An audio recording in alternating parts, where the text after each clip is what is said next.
We have to get people in our elected office that have some gravitas and have some conviction that they're going to hold the very leaders developing this accountable to do it responsibly and for the benefit of society as a whole.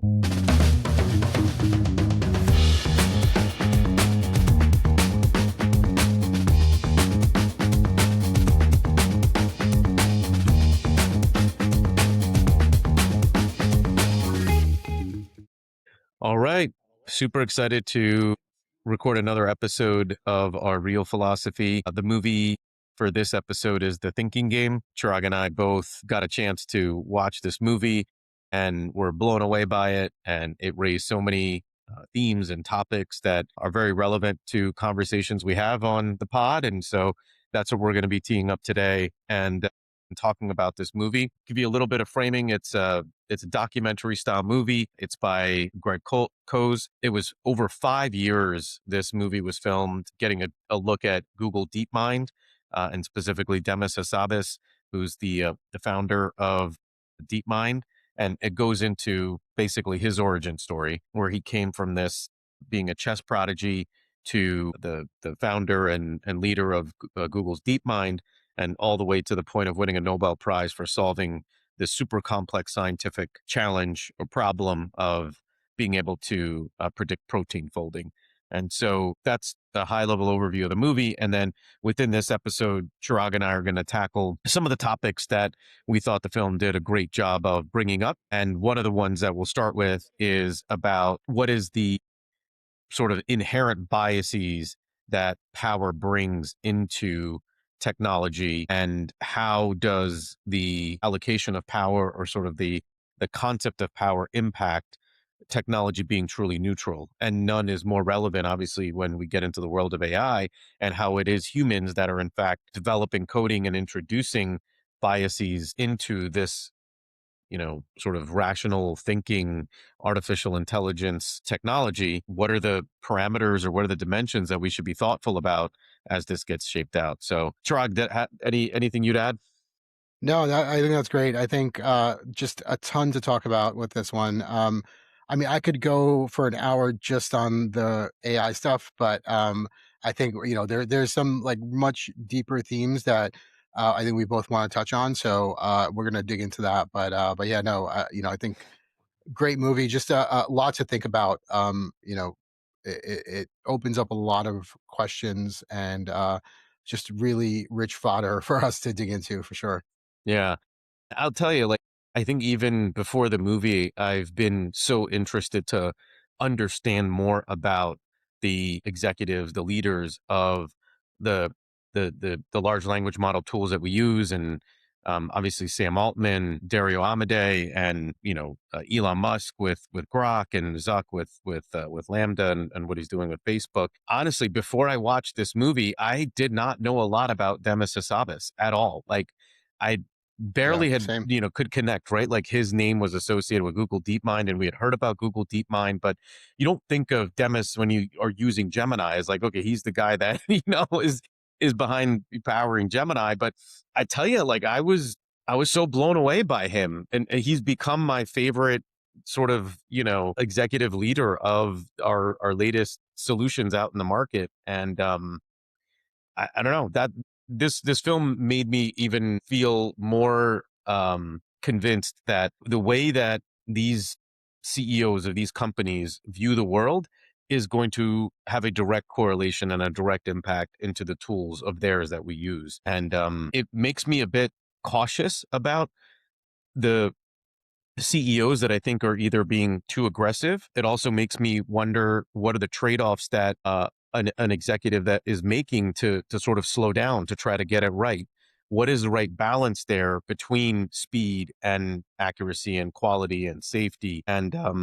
And how are these executives even thinking through that? And how are they being transparent and sharing that with the public? And who in the public is paying attention and caring about this? Because we're using all of them without really, I think, thinking about why we're choosing a particular tool over another. And should we? should we give our attention and our time and our decision making power to be influenced by these tools in different ways? So that out of after watching this movie, that those types of things became even more important in my mind. Yeah, I think I totally agree with you. I think Demis Hassabis is just a super impressive individual, and everything kind of that is covered in the movie, and it could be that itself could be biased, right? Because it's a movie about him, so maybe that was a little biased, but yeah, I mean everything you see and everything he's accomplished is super impressive. One thing that occurred to me in terms of like safety and bias in AI is when I read Super Agency by Reid Hoffman. One of his big kind of, he's an AI optimist, big time. And one of his kind of points about for AI or for AI safety is this kind of because these models are being built out in the open, so to speak, right? Like they're iterating constantly and releasing publicly to everyone for everyone to use. I think for him is an indication that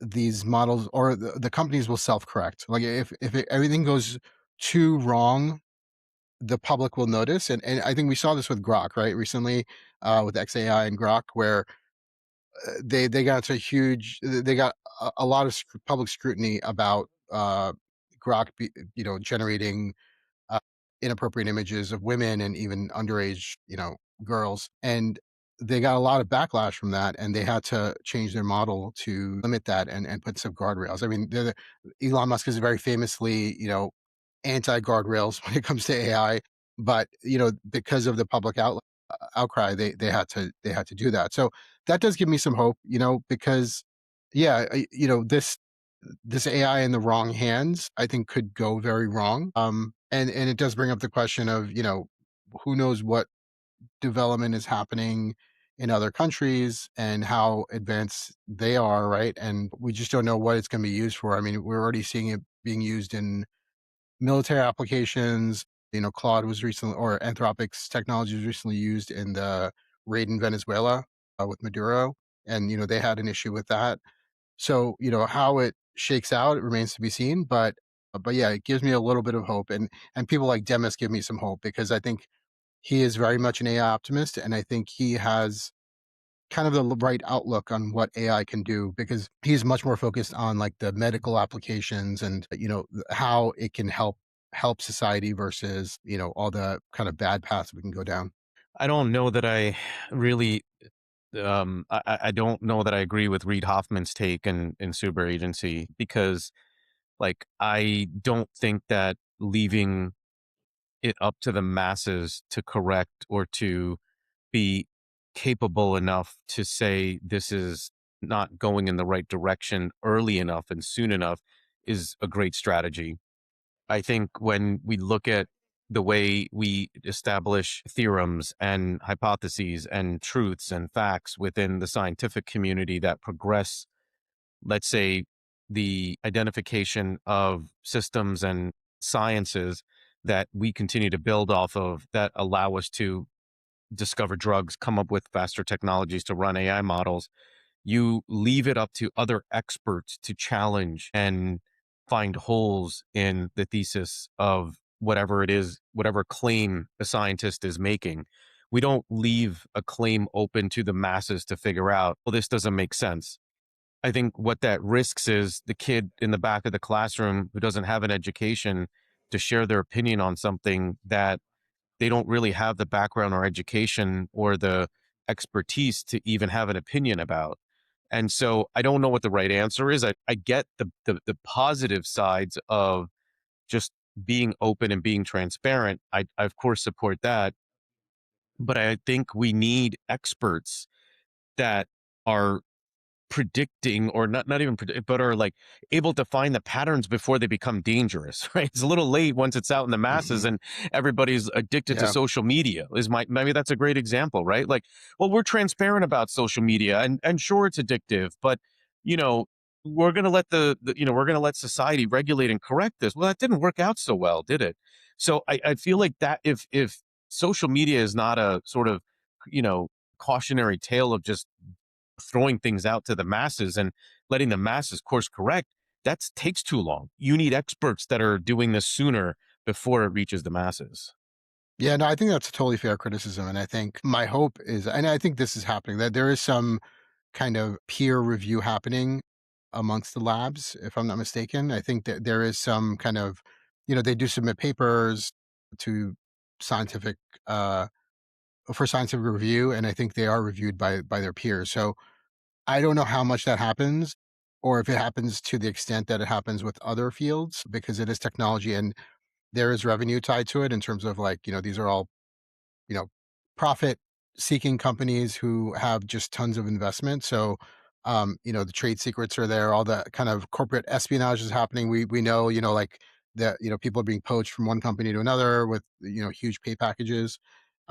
So there is that kind of incentive there as well to not, maybe not be so ethical when they're building these things out. So yeah, I think that's totally fair. I don't know enough about how prevalent AI ethics discussion is in that community to be able to say if it's enough. I will say one thing I read about was that Anthropic at least has or they recently hired a resident philosopher, which is fantastic, right? Like that's amazing that they're doing that, and that they have someone thinking about kind of like the philosophical implications of AI on our society. Yeah, I saw that too. And it is just awesome that they have even thought to have a full time employee. And I believe she's got a lot of impact on the process as well as the outcomes that the cloud generates to make sure that she's introducing and sort of putting these guardrails about how it's being tuned and how it is developing its own identity in a way to be cautious about the long-term impacts. So I would be nice to hear every single one of these companies doing the same thing. It goes back to what when we look at, let's say, go back to 2008 for a minute with me, Chirag, and I was doing this research paper in business school, and one of the topics was about there being a chief ethics officer role in financial institutions. And I was speaking with, forgot the gentleman's name, but he was the chief ethics officer at Prudential. And I was looking across other financial institutions in America, and I couldn't find them at the C-suite level. I think they had some of them, but it wasn't somebody that sat on the board or somebody that was in the C-suite in the in American financial institutions as much as I could find. But when I looked at Canadian banks like TD Ameritrade, or I guess it was TD Toronto Dominion at that point, they had ethics officers, and so I feel like Right. there's a correlation to being purposeful and intentional about talking about philosophy, talking about ethics by design, by structure, having a seat at the table where important decisions are being made to have that voice be represented, and long term viability and sustainability and best societal outcomes that, yes, it may result in a, let's say, slowdown of capital gains or capital attainment or financial success attainment, but I believe in the long run, it'll result in a more sustainable, financially viable, and financially beneficial, but more importantly, beneficial for the societies and the citizens that you serve over the long run. And we should learn those lessons, right? I mean, that's what I feel Yeah. like, otherwise we're doomed to repeat them. Yeah, no, completely agree. It's interesting. So you found that the Canadian banks did have these roles. I wonder how much of it is cultural versus government Government. regulation. Did you ever find out if it was a government regulation? Yeah, yeah. I think there was a requirement within Canadian banking systems that they had to have ethics officers. I'm sure there is one in America too. I just don't think it's maybe taken as seriously or at the C-suite level. I don't know that it is, to be honest with you, with all the deregulations that's happened. But yeah, I mean, it goes back to your point about not leaving it up to kind of self-regulation, right? Like I think that we do need some kind of regulation. I think we do need guardrails put into place by the government, because if we leave it up to these companies, like, we don't know. I mean, forget bad actors, but just if you're only look, let's be honest, like corporations have a singular kind of objective, right? It's shareholder value.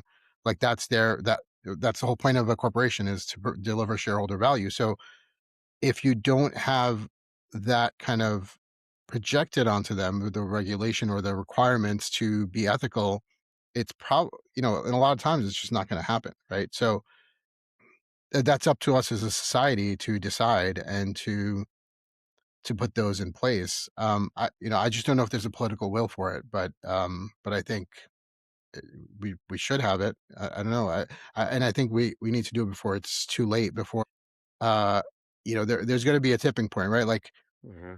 I think in my bubble, AI is very prevalent, but I think still for most people, they've used a chatbot here or there. They've kind of dabbled with AI. There's AI in some of the software that they use, but it hasn't gotten to the point where it's permeated society yet. But I think we're getting closer and closer every day. And I think there is going to be a tipping point where, it's not going to feel like it, but then it's just going to be all of a sudden and it's just going to be everywhere. And I think before that happens, I think that it needs to be kind of put into place before that. Yeah. Yeah. And to your point of do we do we have the will? Do we have the interest of our society to make this an issue and prioritize it and have public discourse that fosters some action to Mhm. ensure we are safe and responsible. I love the beauty of turn to, the premise being return shareholder value as the objective. That's the definition of capitalism, and that's at the heart of it. But it's if we're looking a bit more long term, then I think it tends to be better outcomes. And it's hard to look long term when the pressure to win now is so great because there's competition. So maybe that's one of the questions, like what is the right way to strike that balance between regulation and speed to Mhm. develop this technology? Because if we don't develop it, then someone else is going to develop it. And if another country develops it, do they have greater power to influence the what the power relationship within the entire world because of the potential Yeah. impact of the technology that we develop will have militaristically, societally, intelligence, financial, all of that. Yeah. So I actually have a question for you on that. So, I think, do you think that's a false dichotomy of regulation versus speed? Or regulation versus innovation? Because, you look at something like the healthcare industry and, you're in the healthcare industry. It seems like it's one of the most heavily regulated industries, right? And they're still able to innovate. They still get record profits even with all the regulation. I mean, I worked on the digital side of like pharma and consumer products, so I understand all the kind of hoops you have to jump through with the FDA approval and all that stuff, right? Even on like the marketing side of pharma products. So it creates a lot of kind of extra work, but these companies do it and they still, they become good at it and then they still able to make, you know, a ton of money, right? And they're still able to innovate. I mean, look at all the medications that are being released. Maybe you could argue maybe it would happen faster without the regulation, but um, yeah, I'd love to hear your take on that. Like, what do you think? Like, do you think there's an argument to be made that they would go faster without regulation, or Yeah, I mean, listen, if we could run trials on humans directly, do we think drug discovery would happen faster? Probably. But who wants to do trials on humans, right? Like that's that seems a little like messed up as a society, as a world, to say we're just going to start yeah, doing human trials randomly without having done some due diligence in a lab or other less, consequential types of studies. So, yeah, I mean, it's a great uh, like thought exercise to say, okay, how have we solved this within healthcare, and can we learn anything from that in how we're developing AI? And competition is very real. Let's look at GLP-1s and the creation of these drugs that are, well, people are viewing them as like a panacea, right? But there's multiple companies with multiple different therapies that are all operating in essentially the same way and performing the same type of biochemical reactions within the body that are, resulting in very similar outcomes for patients in terms of weight loss. When companies are regulated like they are in the healthcare industry, there is incentive to try and push up against the line, because you do have a pressure to return profits to shareholder values. And so it's sort of in some ways helpful to have some well-defined guardrails and processes, so you don't have to spend as much time deliberating and thinking about, is this the right thing to do? It's a very hard question to answer, is this the right thing to do, when you know what your charter is and what your mandate is and what your North Star really is as a business entity. And so the regulations are helpful. Do they add more time? Do they add more complexity? Yes, they do. Did they take a long time to come up with and to develop, to iterate, and to continue to mature over the years? You sure as hell bet they did. Have they become too onerous? Have they become too difficult to navigate? Yeah, probably, because that's what bureaucracy is. That's why they call it bureaucracy, because over time, if you just keep layering on top of it and you just keep putting a fresh coat of paint on top of the old coat of paint, eventually it just becomes so thick, and the room like closes in on you. And is there some of that happening within FDA approvals? Yeah, I think there probably is. But it doesn't mean you tear it all down and we just like, let everybody run wild and you have a free for all and you get to some really nasty things being done on our citizenry. You have to do the hard work. And the hard work is, okay, we've got a new foray of medical treatments in mRNA. You've got medical devices. You've got AI as a technology. You've got, bots that are going to be providing perhaps mental health services. You've got patients interacting with, OpenAI and Claude and Anthropic and all of our large language model solutions, and getting medical help through it. So, what is the right way to start getting FDA approval for those types of products and solutions? Yes, all great conversations for us to have. So, anyway, my point, Chirag, is that yes, I think the regulations, when done right, actually help accelerate decision making and adoption and financial success.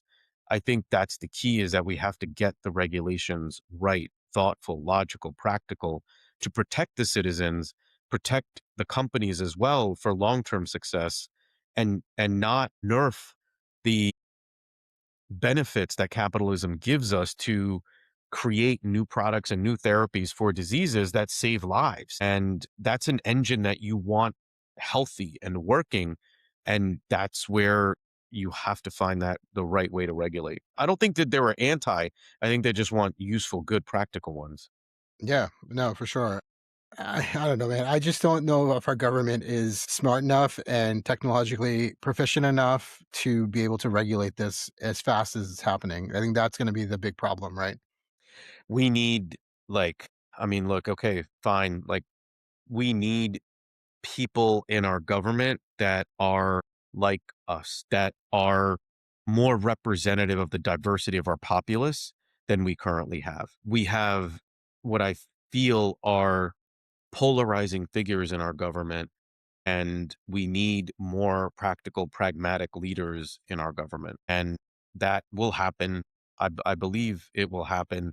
And I think that has been some of the impetus for you and I to even start doing this podcast, is because we feel like it's what's needed for us to have discourse, to have conversations about these very topics that we're having. Because to me, this is what maybe motivates others to say, well, you know what? Like, they heard something that we're talking about and they're going to take a different action and talk to their neighbors and maybe talk to their local town council members or mayors. And then maybe they'll move up into state senate, or maybe one of them will run for governor. And now we'll have practical voices that are having a dialogue and a discourse that are informing the next generation of politicians. And maybe we'll get more pragmatic lawmakers in our government. Yeah, fingers crossed. I feel like in some ways, I don't know, in at least a small way, we're doing our part a little bit. Yeah, butterfly effect, right? Like We're over here, small butterflies flapping our wings. Hopefully, it causes a tornado somewhere. I hope so, man. I hope so. At least we're having a shit ton of fun doing it. Yeah, yeah, definitely. All right, so we kind of veered All away right, from I the feel like we from. should get back. We veered away. Let's get back to the documentary. Let's see. What'd you think of Demis? I mean, I was like, we didn't talk much about him, and I just was Yeah. kind of was like had a man crush on him after watching it. I was like, this guy's awesome. Yeah, I'm with you. No, just like it, it's really refreshing to see someone who knows what their life goal is, or like what their life is for, right? And it just single-mindedly pursues that goal. Um, because I think that's so different from most of our experience, at least my experience, of kind of muddling your way through life. Especially through the different stages of life. Like it seemed like he at a very early age, he just knew that this is exactly what he wanted to do, and that he pursued it single mindedly. He had like the chess thing first, but the AI are pretty early on. It was very clear to him that this is exactly what he wanted to do, and he made it happen. So and ended up being a pioneer in it, which is pretty impressive from a young age. Didn't he go to like Cambridge at like 14 or 15 or something like that? Yeah, something ridiculous. Like he was, yeah, like too young to really even be in college, but because he was such a Yeah. prodigy. And to your point, what I thought was like, I mean, so cool about the story was, you had a kid, um, top ranked chess player in the world for his age group or whatnot, or second, I don't know, one of the top ranked players. And as he was going through, like he thought he was just going to be a chess player. That's all he knew. Like he was so curious about the game.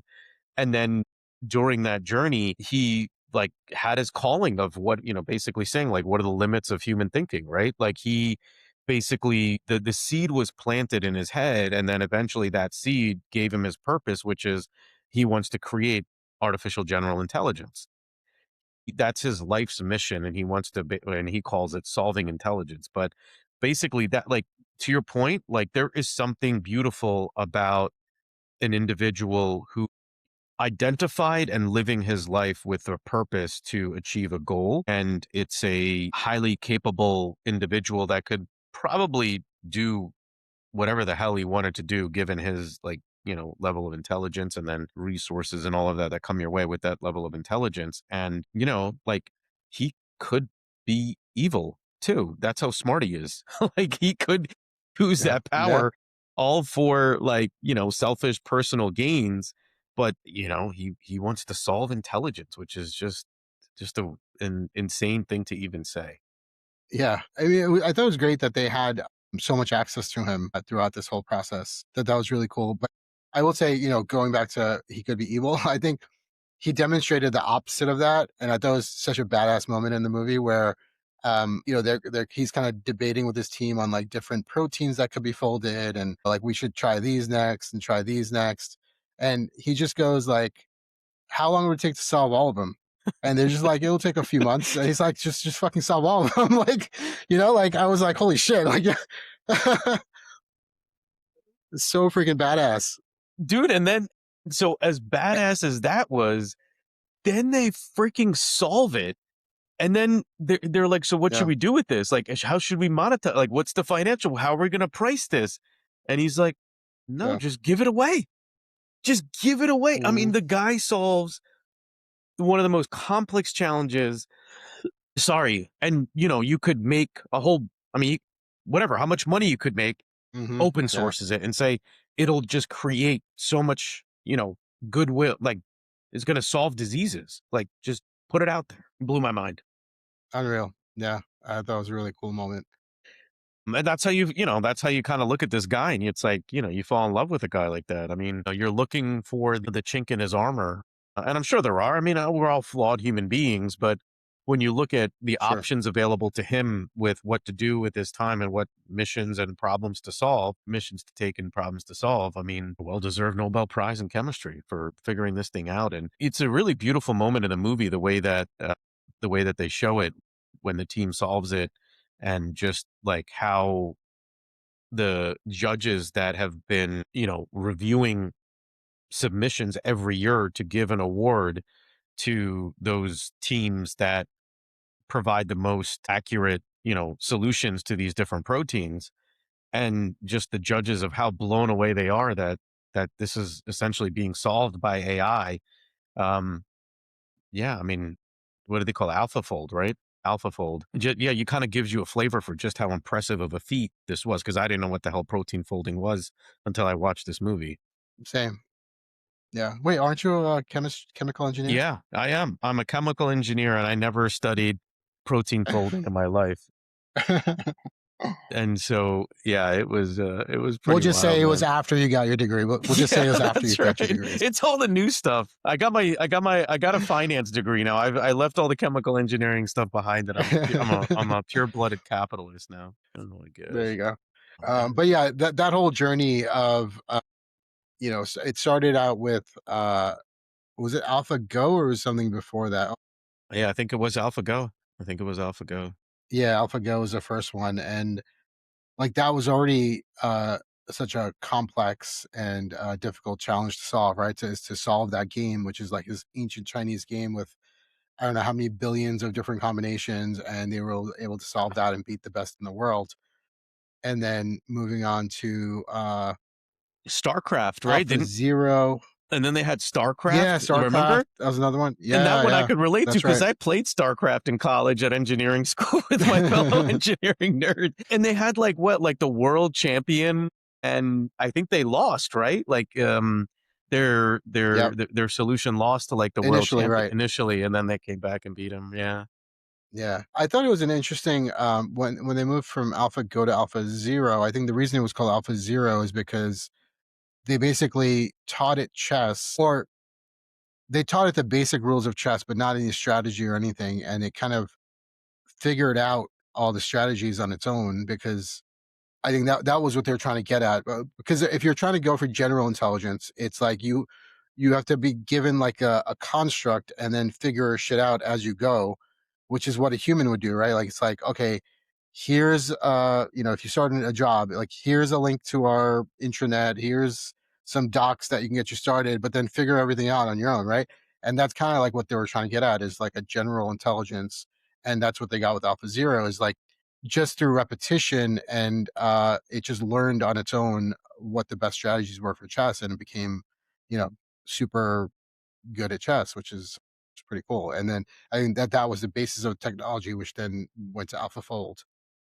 Yeah, that's right. Yeah, because they tried two approaches, right? Like what you were saying. The first approach was loading in historical chess matches and then using the knowledge of all of it's kind of like what our large language models did, right? Like they just Hmm. loaded a bunch of data, but Alpha Zero was, well, we just told you the rules of the game. And then it basically created its own data by playing simulated games with itself.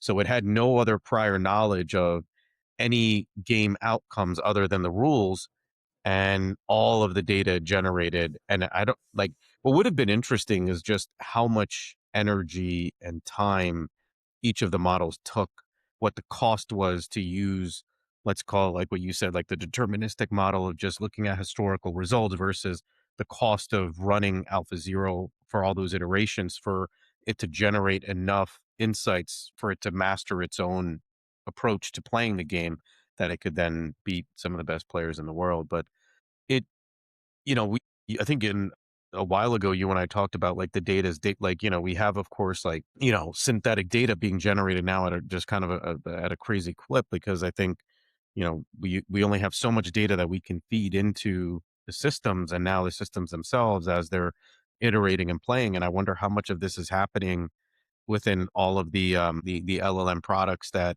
are being trained and consuming all of this data. And now all through all of our use as we all as consumers are using all of this.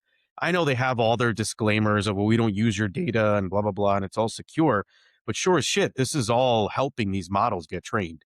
They have all the metadata on everything we're Yeah, doing. Like it may not be identified that it's us doing it, but they've got all the metadata on everything that we're doing. And I'm sure they're using that to iterate and predict and all of that to better tune the models. And I don't know that I feel like it's you. I know enough to be dangerous and to talk on a podcast, like I know what I'm talking about. But at the end of the day, I mean, geez, dude, I don't know. I really don't understand this stuff, how this works. I mean, and I need to take some more classes and learn more about it. But Uh, yeah, it's mind blowing. It's going so fast. yeah. I mean, I'm with you there. I mean, I'm immersed in this stuff, but I still feel like I'm constantly behind. I mean, I had a meeting today with a couple of founders of a AI startup, and I was talking to their technical co-founder, and he just went off on this whole like thing about how their product was built, and I had almost like no idea what he's talking about, because there's a lot of like I'm pretty sure he was a PhD and he had a PhD in like machine learning or something, but yeah, so it can get super technical, and I'm much more aware of and kind of proficient in like applied AI, but yeah, all the back end technical stuff is, like I know the broad strokes, but once you get into like the technical details of it, it's really hard to kind of pick up and make sense of. Yeah, yeah. No doubt about it. And I mean, I don't know how much of it I'll ever or know or ever really get exposed to. I mean, these whole concepts of like what does it manifest itself in terms of us as consumers using these tools and using these solutions. We're gonna get to the point. It's like, do we really think about how a query at Google works? We just ask it questions and it gives us answers. Like we're on our way there Yeah, where it's not gonna matter like how it works to us as consumers because we're just getting and our needs met through the tool. it's accelerating even more. What is it? All these AI coding assistants, right? Hmm. I mean, the guy who the creator of Claude Code, Boris Cherny, I mean, he said that like their team, most of their code is now written by Claude. Like they're not even writing code anymore. And it's only going to accelerate. And I think within a couple of years, it's like no one's going to be writing code anymore. And if it's funny, it reminds me of a scene from the Matrix. I think it was the second one, Matrix Reloaded, where I don't know if you remember this. They go down to like the bowels of like the city, the human city, Zion, and it's like where all the machinery is and kind of like what runs the city. Mhm. And it's one of the elders with Neo. And he's like, I just like to come down here because, this is what keeps our city going. But, no one knows how it works anymore because it just runs on its own. And I thought it was a really interesting, I always love that scene because it's like, yeah, like even in our day to day lives, like we don't think about all the logistics and all that kind of everything happening in the background that makes, supply chains and logistics and all this stuff that makes our society run, and it's only going to get worse with AI because it's like at the end of the day, who's going to understand how it works, and if something breaks, how do you fix it? And it's just going to be AI doing it because it's just going to be a lot of these companies are run by AI agents, so it's like, are there going to be any humans left at a certain point that understand how the technology works? And we can get to a matrix type situation where just like the machines versus humans. Yeah, yeah. Or Hal from 2001 Space Odyssey, we're just, Yeah. we're subservient to the machine. But I don't know. I mean, look, my experiences with it, oh man, there's like I get where the destination is likely to go. I mean, whether it becomes a reality, in our lifetime or whether that takes time, I don't know. Whether it's cyborgs or whether it's, robotic bots out there or some combination of all of that, I don't know. But in in the journey to make these tools and technologies available to us on a day-to-day basis, working in a business entity that is looking for ways to cut costs. These are all, I mean, this is why technology progresses at the pace and the clip that it does, is because there's a financial benefit to it. And so there is going to continue Yeah. to be investments. There's going to continue to be, I think, the creation of the right sort of inputs, outputs, investments that are going to have to return ROI. And one of the parts of all of this development and creation that I think more and more people are paying attention to is, do we really know the cost of all of this compute? And we hear the stories like of like all the large language model companies needing to take on more money, and even all the chips and all the kind of circular nature of how all the AI companies are kind of just you know, transferring funds on around each other through their stock price. But at the end of the day, a lot is going to Yeah. have to be output for the energy consumption that it's taking to run all of these systems. And I've heard things about, hey, are we going to need nuclear reactors in like each town to be able to support all the compute that these AI systems are going to run? And what is the impact going to be to the energy grid? And is that really going to be the rate limiter of which country develops the right great next AI capability? Because you're going to be constrained by how much energy you have. And so this may turn into a game or sorry, a game, a race where it's not about do you have the best scientists or do you have the best technology or AI large language model, it's do you have the most efficient one? And then do you have the right energy Right. infrastructure to be able to power this Yeah. and then, you know, and let it run at the way in which it is. And then the last piece, which I don't think we'll get to, I don't know how we went from Demis to this, but then quantum computing is in a whole other area that I think is like Yeah. a wild card of what it's going to do to the, like advancement of AI. Yeah, I mean, I think the energy question is a valid one, right? Because yeah, I mean, look, we've all seen our energy prices go through the roof, and we started to see some backlash. I think I just saw it in just this past week that in New Brunswick, I think in New Jersey, that the local residents defeated a AI data center that they wanted to build there. So there Yep. is some backlash there, but I think there is some. I think that whole kind of throwing money at compute is gonna hit a wall at some point. I mean, I'm not an expert, but, Mm. but I think there's still room for innovation. We saw that with DeepSeek when there was a kind of a new way that they were able to implement reinforcement learning, and that kind of turned everything on its head, right? Like OpenAI and Anthropic, all these guys had to kind of respond because it was such an innovative way to improve the models and improve the deep thinking capabilities. There was another one that I just read about that I forget. I think it was like lower costs for inference and more efficient. So I think there is opportunity for improvements or innovation in that way. That's not just throwing money at the problem. So there's some hope there. But yeah, and it's funny, the whole energy thing. I was just listening to the Elon Musk interview on the Dwarkesh podcast. Bonkers interview, by the way. But Elon Musk almost had me convinced that data centers in space are the answer to Oh all my of our gosh. energy problems. There we go. I don't know, man. It was. I don't know enough, but it sounded feasible. Like so yeah. I don't know, man. It's going to be an interesting time.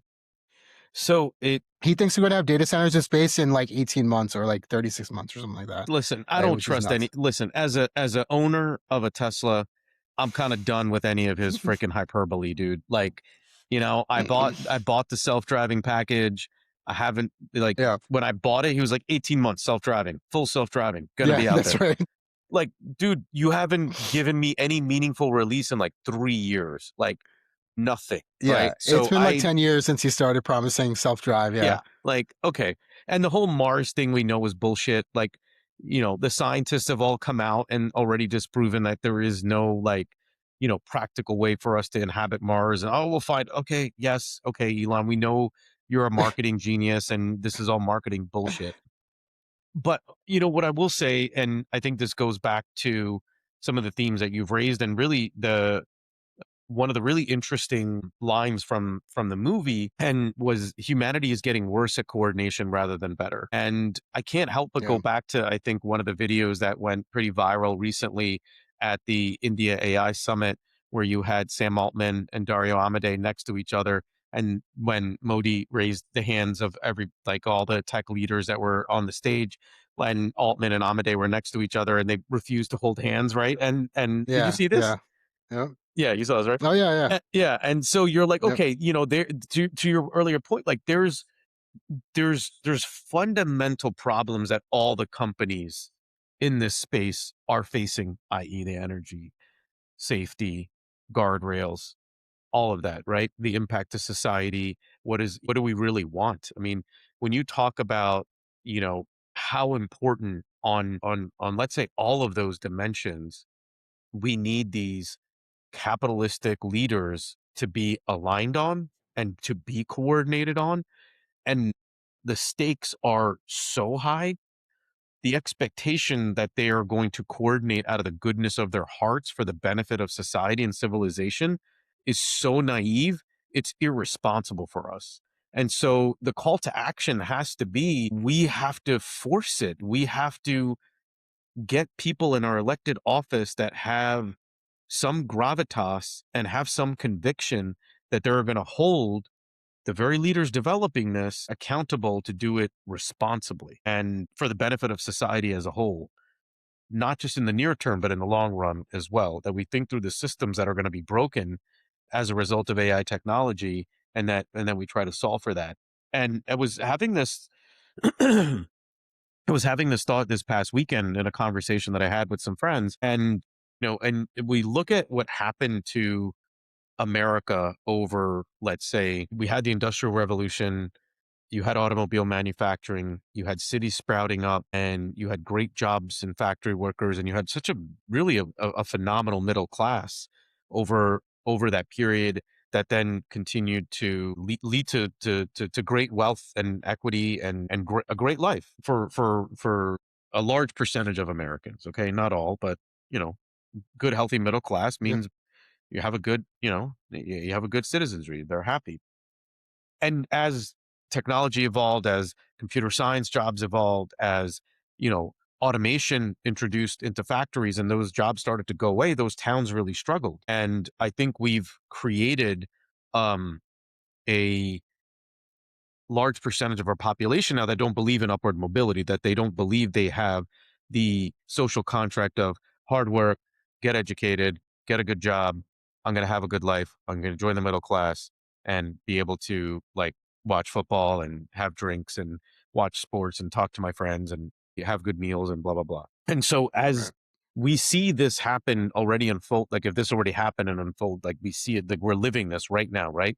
So let's not be ignorant to that. Let's take action to learn from this and do our part individually to not let the same pattern repeat itself with this next technological wave that AI is ushering in. That's my Yeah, no, for soapbox, dude. sure. And I Sticking to think, it. yeah, yeah. I think Demis is kind of, it seems like there's a self-awareness there with Demis where, Hmm.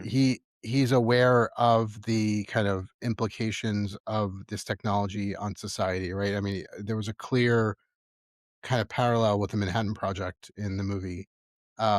Or I don't remember if it was him or some, there was a parallel to the Manhattan Hmm. Project where it's something, where he said or someone said that it was almost like we're unleashing this on humanity, right? And I thought that was pretty telling. And the what was the famous Facebook saying? It's like move fast and break things. Hmm. And I think that works for software development. That does not work for AI because the stakes are too high of what can happen, what things can go wrong if you break things with AI.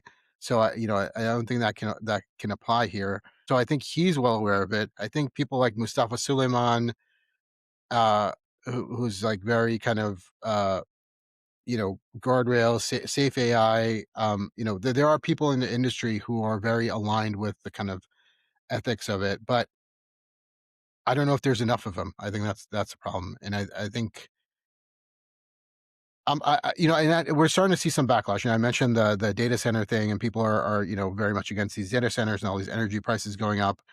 But I think there's also kind of like a general wariness about AI, like all this AI generated content, and at least at this point, people don't really want to see AI generate, or no, I shouldn't say all people, but like a lot of people, I think, don't want to see AI generated videos, and they still want to see stuff uh, that's that's crafted by human beings, right? Hmm. Although I'll negate myself there and I'll say like one of the top streaming country songs is an AI generated one, is like an AI generated artist or AI artist. So like who the hell knows? I don't know.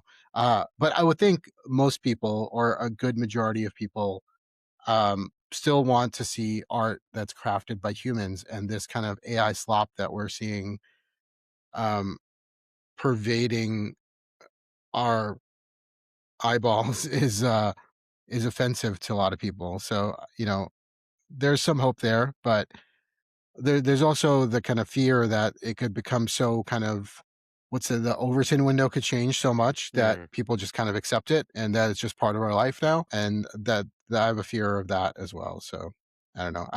I feel like I'm ending on a pessimistic note, but Well, truth is going to become, as it always has, comforting. The journey to find truth has always been difficult and hard and complicated. And so that's no different in this latest advancement of technology, that we're going to be attracted towards truth. And I think that if you're like a guy like Demis, like, in order for folks to um I don't know, either engage with the products that you build, or to have a bias to continue to use and like, engage in your solutions, I think it's going to be dependent on how transparent and visible the leaders of these tools are going to be. And so, if their leaders are taking a thoughtful, measured approach, and by thoughtful, I mean not just focused on like their own individual gains, but that this is going to be good for the world and good for society, and they think through those things, and they engage with the right people, and build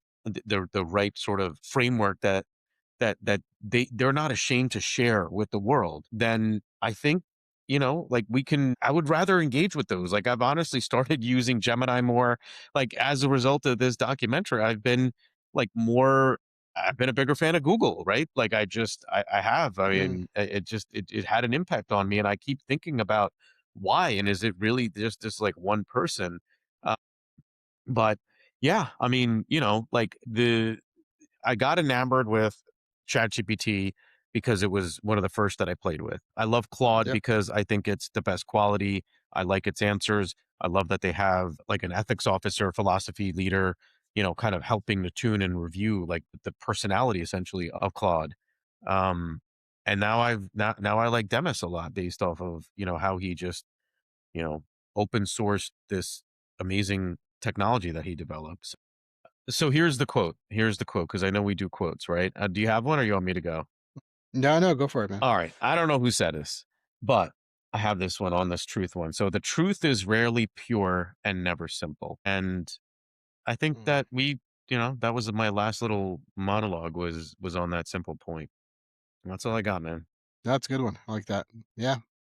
All right. I feel like there's so much more to get into here with these topics, but I think we'll have to leave it there and then come back to them. We'll probably can dig into AI ethics like a 6-part series or something. It's I just mean, so maybe much we there. can get people that are working on this. Like, I'd love to talk or interview Hmm. people that are working on AI ethics, and like educate Yeah. us on this, because I'm sure there are really smart people that have been doing this for a long time already. And I'm curious about, are Yeah. they taking a scientific approach? How are they aggregating information? Who are the peers that are engaging in this type of dialogue? I think that would be a really good follow-up episode to this, is to kind of dig into how this is being, let's say, litigated in the in the industry right now. Yeah. Yeah. Definitely. Yeah. If any listeners out there have any contacts of people working in AI ethics, please reach out. Hit us up. Cool. All right, man. Good to catch up. All right. Get catch up. That's a pod. See ya.